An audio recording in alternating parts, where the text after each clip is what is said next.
We love because He first loved us.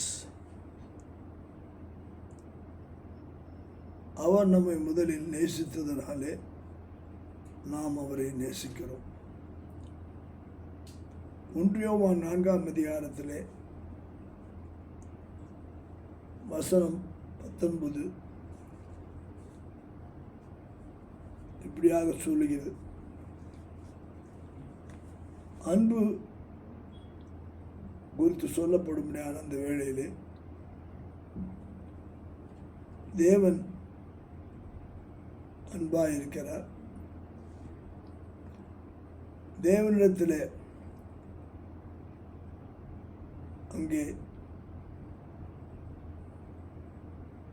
வருகிறவர்கள் பயப்பட மாட்டார்கள். 18ஆம் வசனம் சொல்லுகிறது, அன்பிலே பயமில்லை, பூர்ண அன்பு பயத்தை புறம்பே தள்ளும்.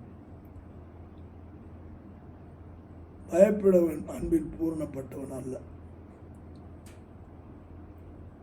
தேவன் நம்மளது அன்பு கூர்ந்ததுனால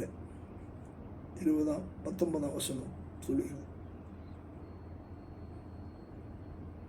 அவர் முந்தி நம்மிடத்தில் அன்பு கூர்ந்தபடியினால் நாம் அவரிடத்தில் அன்பு கூறுவோம். தேவனிடத்தில் அன்பு கூறுவன் என்று ஒருவன் சொல்லியும் அவன் தன் சகோதரனை பகைத்தால் அவன் பையன். அன்பு சகலத்தையும் தாங்கும், சகலத்தையும் நம்பும், சகலத்தையும் சகிக்கும். அன்பிலே பொறாமை இல்லை. அந்த அன்புதான் நமக்கு தைரியம் கொடுக்கிற அன்பாக நம்மளை பூர்ணப்படுகிறது. நாமும் உலகத்திலே தேவனை போல அன்பாக இருப்போம். ஒரே ஒரு அன்பு கூறுவோம்.